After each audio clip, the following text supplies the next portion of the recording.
Tonight on the internet, we're talking about words. Hello,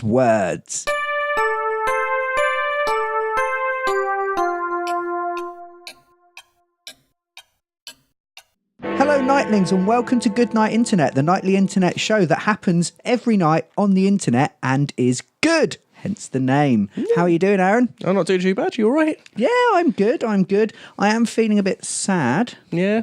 I have a degree in English. Don't want to boast. It's an arts degree. Yeah, because language is an art. You can build a collage of impressions in someone's mind with it. That's all the art words I know. Collage, decoupage. So, yes, we've been looking at chain articles on Facebook. Well, bear with us. Yeah, I did anyway. Yes. And got fooled by one. You got tricked. Yeah. Oh, is that where this has come from? It is where it's come from. Now, I read this article that was on Facebook that's been around for apparently since the 90s, I've heard. On Facebook since the 90s? Yes, which is impressive because Facebook didn't exist. I'm sensing a hoax already. Yeah. No, it was used to be a chain email. Okay, thing. cool. But it was convincing enough in its wording that I believed it. Okay. It's all about the etymology of words or phrases, particularly from the medieval period. And yeah, it's quite well written, but I did some research. It's medieval. I should have worn a medieval smock. You own a medieval smock? Do you know why it's called a smock? No. Because people used to find them funny, so they didn't smock them. Yeah. I think I would have smocked you if you'd put one on, yeah. That's a good point. So you're going to read out some medieval words or words that are potentially from the medieval times? Yeah, potentially from the medieval times that have probably evolved slightly since then. Yeah. But do have history. Now, some of these are true. Okay. Some of these are false. You're going to tell me these phrases, and I'm going to play the role of the dashingly virile Indiana Jones of the words world. Yes. Yeah, that's how I've always seen myself. Yep. You feel free to whip these words out of place. It's fine. Sounds good. Right. Yeah. All right. You ready? Do it. So, they used to use urine to tan animal skins. Okay. So families used to all pee in a pot. Okay. And then once a day, it was taken and sold to the tannery. Okay. If you had to do this to survive, it was the only way you could earn money. You were piss poor. Okay. But worse than that, if you were really poor, you couldn't even afford to buy a pot. So you didn't have a pot to piss in. Okay, yeah, that makes perfect sense. Yeah. So there is two there, but they are both either true or untrue because they are related. I'd say that's true. I'm happy with that one. Yeah? Yeah. That was the first one that fooled me as well. Oh, okay, fair enough. No, it's completely false. Okay. Research thinks, and we're not 100% sure where this actually comes from. Yeah. But research thinks it comes from the Second World War. Okay. The word piss was often used as emphasis on words. So you were piss good. Oh, piss and vinegar. Yes, exactly. You were piss good. Yeah. Like, really? Yeah. How was the air raid shelter last night, Jessica? It was piss good. I don't know said that the wording made any sense in World War II, but it was there. Well, I suppose the other swear words were probably rationed. Yes, yeah. Okay. There is a little grain of truth in it, though. This is where these things just a little splash of truth, little tiny sprinkling. Yeah. The Romans did actually used to collect piss for tanning purposes. Yeah, I knew that bit. Yeah. That's where I thought it. Yeah, it was. But no, they actually formalised it. They taxed people's piss. So one of the emperors actually had people going around as piss collectors that collected it because they needed it for all the armour they made. Wow. Yeah. And damn that nanny state. Yeah, the pot to piss in phrase. Yeah, sorry, just peeling off hairs off the microphone there, not mine. The pot to piss in. Again, there's a small grain of truth of it, but it's not anything to do with collecting tanners. One hot drop of truth. Yes, they think it's more to do with chamber pots, as they were used before until plumbing was a thing. You used to just pee in a pot right out a window. Yeah, so obviously if the pee, not the pot. Well, it depends how rich you were. You're going to get some kind of China nicely glazed urine grenade landing on your head. It was a dangerous time.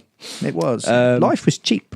But the actual saying itself only dates back to 1905. So it was more of people thinking back on chamber pots because they were still used, but indoor plumbing was starting to become more of a thing at that point. That's fair enough. Yeah. Right. Cool. I've learned something. I'm not as clever as I think I am. Damn tuition fees completely wasted so far.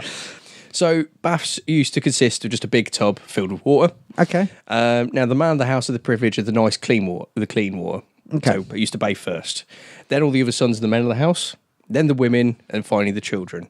The last member of the household to be allowed a bath was the baby. But then the water was so dirty you could literally lose the baby in it. Hence the saying, "Don't throw the baby out of the bathwater," because it was a genuine risk.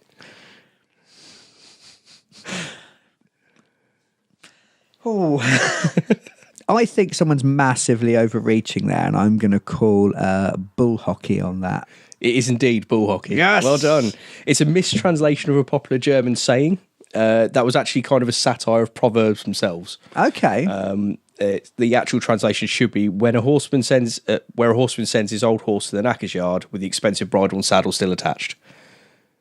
So how did that become baby and bath water? Somebody who thought they knew German really well, I forgot to put their name down, and was just terrible at it. What kind of freaky equine babies are they birthing? Horse puppies. Yeah. So houses had thatched roofs, which is fixed straw piled onto wood. Yes, that is in fact true.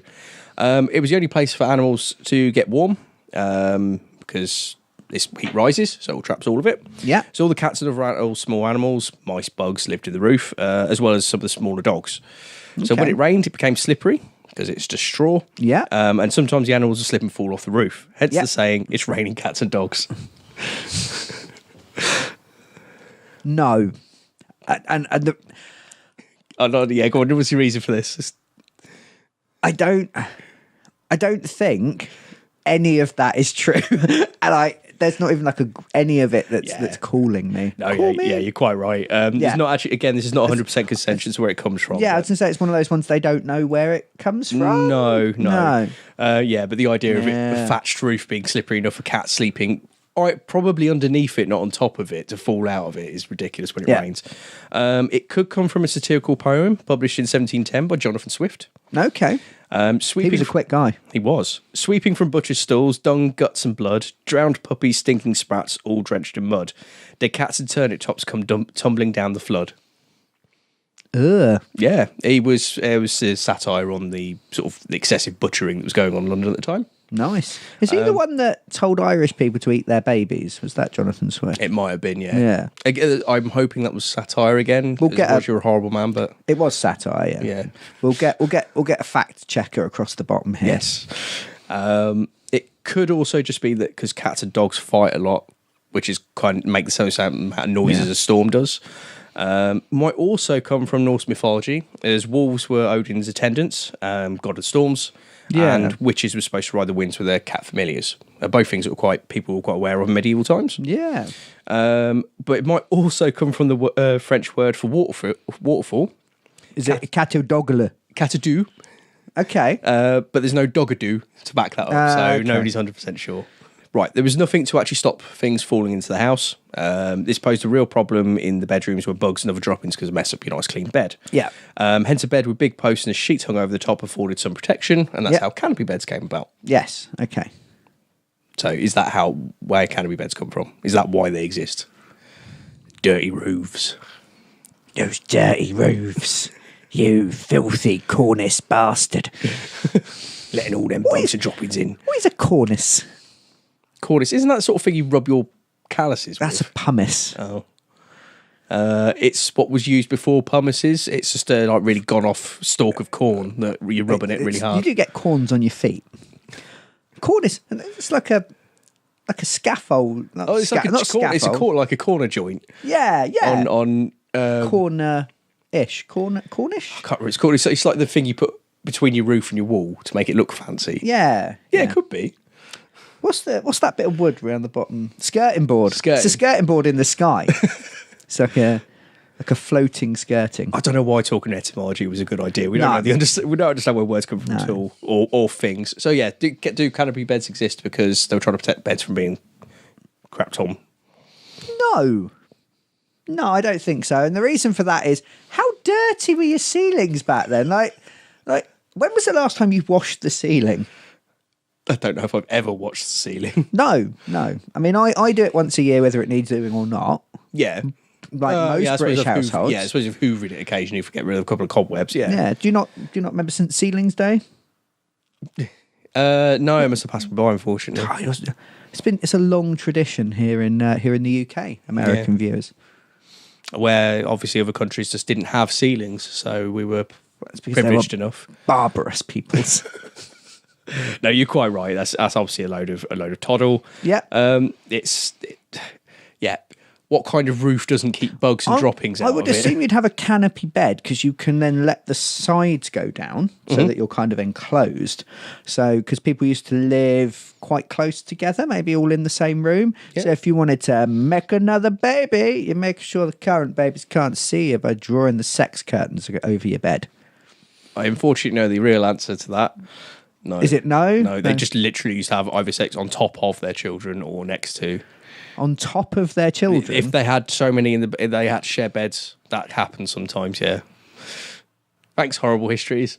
Moving on. It's something for lords and ladies. You can't afford sheeting for your peasantry, but... You don't want the maid watching while you flick one out. Quite possibly true, yeah, because they were just created for the privacy involvement. So you weren't entirely wrong, and because they made it warmer. So, yeah. That's a good point, actually. So... floor was mostly made of dirt. Only the wealthy had something other than dirt flooring. Yep. Hence the saying, dirt poor. It's really specific. Like dirt poor, it's just, dirt is very common. Yeah. As is being poor. Yeah. Why the link to the floor? That one's so specific over something it shouldn't be. I'm going to venture, yes, that's true. Oh... No. It was worth a try. It's not documented until 1930s in America. Okay. Obviously, it's used to describe the poor, but was when dirt really came back into fashion. Yeah, the Great Depression, the Dust Bowl really brought it back into the forefront of people's minds, as that was all they could see. Yes. Yeah. Okay. Okay. More flooring then. More. we're really grounded this week. Yeah. I know, that was bad. So the wealthy had slate floors that would get slippery in winter when it was wet. Okay. So they spread fresh or straw on the floor to help keep their footing. As the winter wore on, they just added more and more fresh until when you open the door, it would all start slipping outside. A piece of wood was placed in the entranceway, hence a threshold. Ooh. Yeah. So to thresh... Yes. It is to chop wheat. Yes. Chop straw, yeah. So what has any of that got to do with wheat? It's a bit of wood. Well, straw is made from... Wood. You're saying straw is made of wood? No. Floors are made of straw. Well, they put straw down the floors, essentially, which is what fresh was. Yeah. So I suppose it could be a thresh... Would you refer to the straw as your thresh, though? Mother, fetch me a barrel of thresh. What do they come in? Bale. A bale of fresh. A bale, yes. Fresh bale. A fresh bale. Hold the... It's a thinker, isn't it? There's just enough there for me to hesitantly say yes. You're so... Yeah. The one thing you could think about, right? You nodded along as I was getting there. Yeah. You bastard. I like throwing people off, yeah. You do. Why would the rich have a flooring that was going to get slippery? They had wood floors. They could because everyone else had dirt. We just talked about this. It's better than dirt. So straw was used to soak up water. Okay. But this was changed daily. Again, yeah. Rich, you could afford to throw things away. Fresh is not normally used as a term for straw, but it is used like that. It is called that in Scotland. Okay. So you might have found that in Scotland. But it's mostly used to describe reeds rather than straw. Okay. It might actually come from the German, and I'm going to completely butcher this, Verschold. Let me have it. Oh, no. Yeah, see. Where the first section of the word is related to fresh, which is related to tread. So it's a tread hold. I forget other languages exist and things might come from there. Yes. Yeah, you should have learnt that from when we started going from medieval times. Now the Romans, because, their influence. Yes. You should learn. So everything's either German or Italian. Yes, essentially. Or Greek. Yeah, or Greek. Yeah. Romans did steal a lot from the Greeks as well. Now, cooking in the old days normally involved doing it in the kitchen with a big kettle that always hung over the fire. Every day they'd light the fire and add things to the pot. Okay. Mostly this was vegetables and not much meat. Yeah. They would eat the stew for dinner, leaving the leftovers in the pot to get cold overnight and then start over the next day. Sometimes stew had food in it that had been there for quite a while, hence the rhyme, peas porridge hot, peas porridge cold, peas porridge in the pot 9 days old. Now, that's not a rhyme I'd heard of before, but it is a genuine rhyme. I've had... What's peas porridge? Because I always thought it was porridge made with peas, but it's not. I've got a cat, by the way. Yes. So, is the reason peas porridge hot, peas porridge cold, peas porridge in the pot 9 days old exists is because that's how they used to cook food in the medieval times? I know that is how they used to cook food in old days. It could just be minging though, isn't it? I need more context. I'm gonna embarrass myself and say yes again. You're quite right. Yes. Yeah. Oh, that just felt like there was enough to it. I've said that 4 times and been wrong. But Yes. It just felt. Which is why this threw me for so much of it, and I had to go do this research. Yeah. So This is a mix of true and false things just to mess with us. it really is. Yeah. The best kind of lie always contains a grain of truth. Peas porridge is just called pea soup now. Oh, is that what it is? Yeah. Pea porridge is just the way you used to call soup. While we're talking about porridge and soup, I once spent an hour discussing with someone the difference between a soup, a bisque, a casserole, a stew, and all the other ones. A chowder also. Chowder. Yeah. Oh God, there is a lot of watery based foodstuffs. Yeah. We ended up putting them on a scale from a bisque, which is incredibly watery and almost kind of see-through, all the way up to a casserole, which you will never see the bottom of a casserole. It's very chunky and dark and meaty, and so you kind of go across. We also think in cooking methods. So sometimes a poor family could attain pork, which obviously made them feel good. Yes, and they generally have visitors over when that was happening, and they hang up their bacon to show off. Okay, because it was such a sign of wealth, as well as the saying "bring home the bacon" came from. Bring home the bacon. It was also why we get the saying "chew the fat" from, because they cut off a little bit, share it around with the guests, and chew the fat. So we've got 2 in 1. 2 in 1. Again, they are either both true or both false. No, bringing home the bacon is just to bring home food, right? It's like, it's just nicely alliterative, isn't it? Bring home the bacon. Yeah. Ba-ba. Ba-ba-ba-ba-ba. It kind of pops. Just have that nice bring home bounce the bacon. to it, yeah. So I'm calling bull on that one. But before we carry on, the second bit then, the chew the fat. I think it's just when people talk, your mouth kind of, hello. In the old days, that's probably disgusting. I've done that directly into the microphone. Yeah. I'm not sure I like these. I think this one is a load of tosh. Yeah, probably at least anyway. Yeah, it's probably Yeah. true. Bring home the bacon didn't appear in print till 1906, where a telegram from a prize fighter's mother was put in the newspaper saying exactly that. They wanted him to bring home the bacon that day. Okay. So yeah, it's just a colloquialism that has just appeared out. Yeah, nowhere. it's actually based on people that used to kidnap policemen. Yes. Yeah. As you could get a lot of money for a good police officer, They are. and they make good meat. They do, and the meat's quite tough. Yeah. But there is a lot of muscle on a policeman because of the minimum physical requirements needed to do the job. There is some truth to the other saying, not to yours. Okay. Yeah, so there is a little bit of evidence. Okay. Obviously, there's competitions in villages quite a lot. One of the most common ones is actually grabbing a greased up pig, and the winner would get to bring home the greased up pig. Okay, yeah. So possibly could have come from that. Others claim the origin is an English custom dating from the 12th century of awarding a flitch of bacon or a side of pork to married couples who can swear not to have regretted their marriage for a year and a day. That's a weird game. It is a weird game, but I would have quite liked a flitch of pork for not regretting being married. How long did it take you to regret being married? It hasn't happened yet.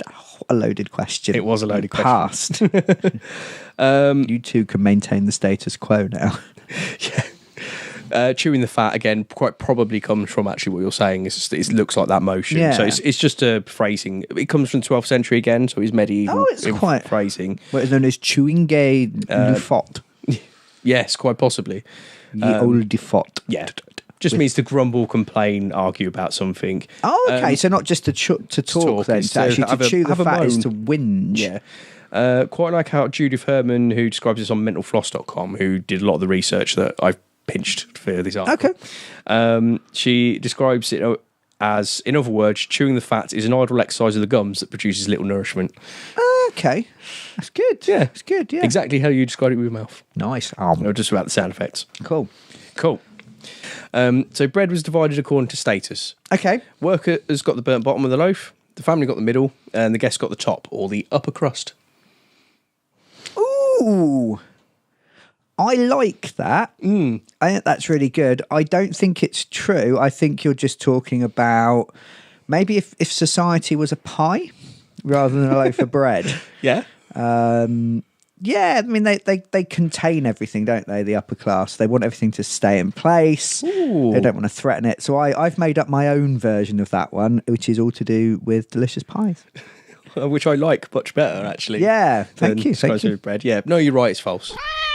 There is some reference to the actual cutting up of a piece of bread in that way in the 14th century. Did they not just slice down like normal people? Because it was... Gravity hadn't been invented yet, so it was really hard to cut that direction. Yes, that was one part of it. It's what happens when you've got a flat planet. Yeah, it wasn't until that man's head attracted an apple that people weren't just floating around. Exactly. Yeah, they weren't sure if it was more to do with the flavour of the cutting, but they think it was probably because that sort of cut worked better as a plate. So the upper crust was a better plate and nice, cheap, quick plate to give somebody food.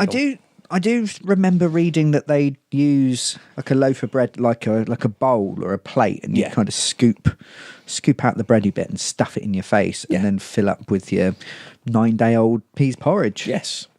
But there's no reference to the upper crust being the upper classes until the 19th century. Okay. Where it was just slang for top of the head or hat. Okay. And because posh people have lots of hats, apparently. Yeah. Or at least did in the 19th century. Everyone had hats. They were hat mad. Yes. Absolutely hat mad. They're more hat mad than Super Mario Odyssey. Yes. Which is one of the weirdest things I've ever played and is obsessed with magic hats. Yes, it's peculiar, but it's stunning because of the magic hats. Yeah. Never mind. Right. Now, lead cups were used to drink ale or whiskey. Yeah. The combination would sometimes knock the drinkers out for a couple of days. Someone walking along the road would take them for dead and prepare them for burial. Laid out on the kitchen table for a couple of days, and the family would gather around and eat and drink and wait to see if they'd wake up. Hence the custom of holding a wake. To see if they wake up. Yes. Because they might not actually be dead. I like that.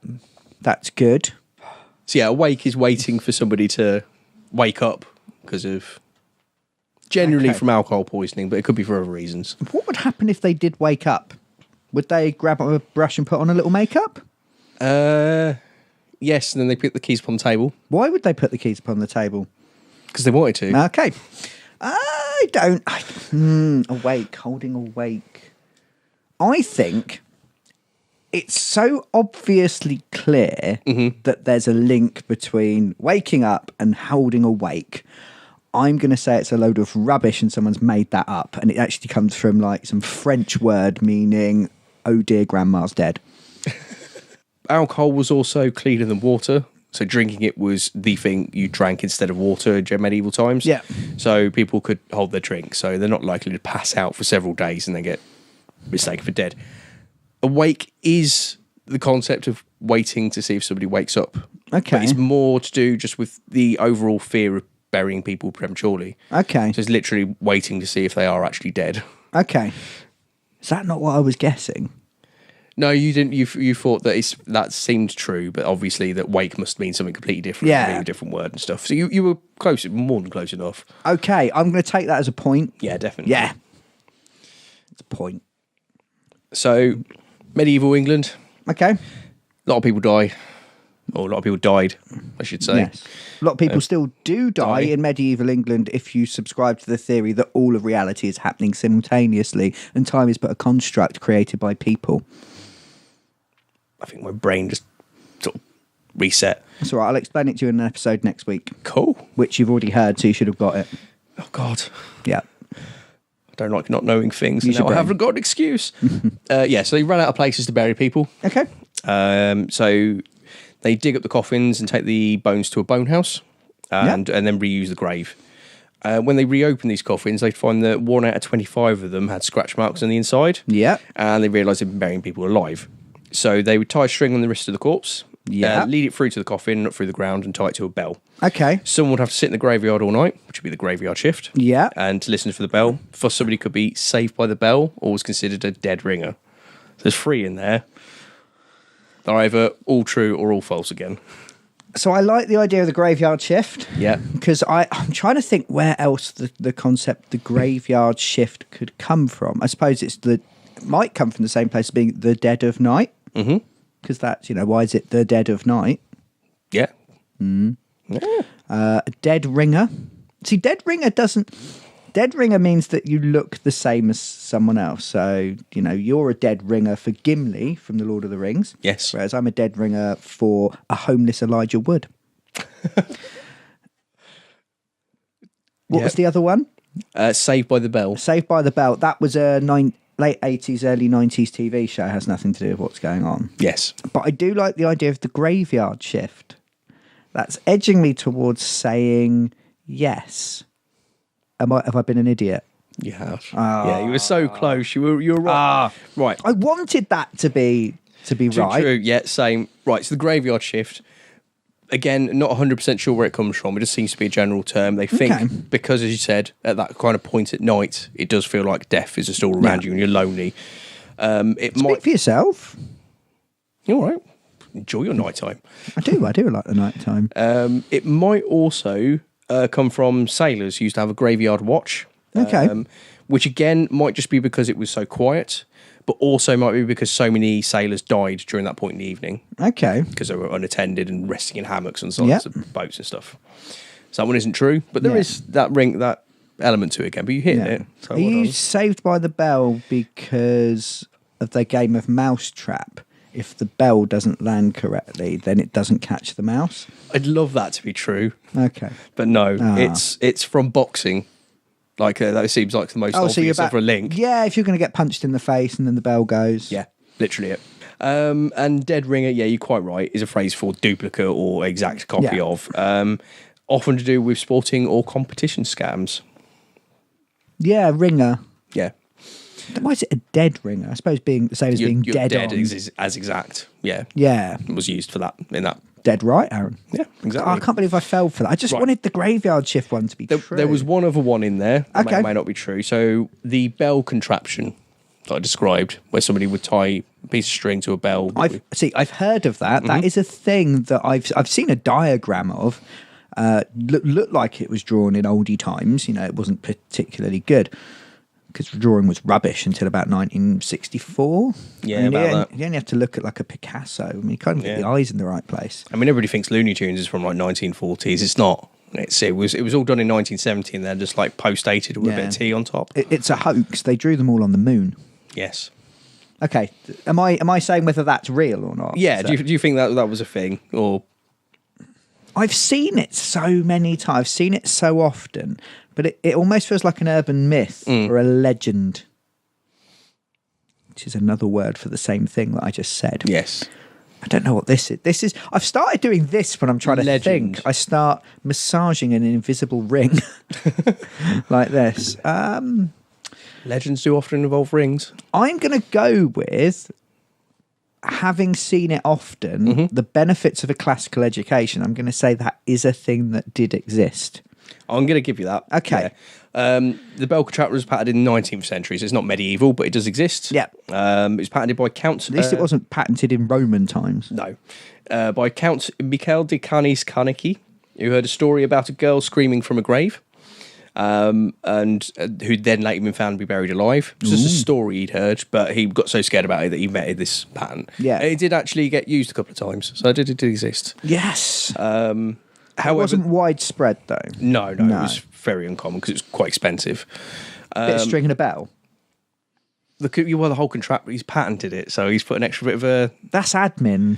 Yeah. I mean, the more units you sell... We're talking 19th century. The less you've sunk into R&D overall. Never mind. This is 19th century. You ring out people as much as you possibly can. That's a good point, yeah. idea of people being buried alive. I just put a little bit of reassurance out. Snopes.com actually had a look into it. Yeah. Particularly around that time period, the medieval times and Victorian times. They've only actually ever found one instance of a grave with scratches on the inside, so it's probably never happened. Very rarely happened, if ever. But it's been an actual common fear throughout all of human history. Nice. Yeah, no, it makes sense. Yeah. So thank you very much for watching. If you've got any weird words or weird kind of phrases and their origins, chuck them in the comments. We'll have a read. We'll share the best ones in a future video. It'd be quite cool.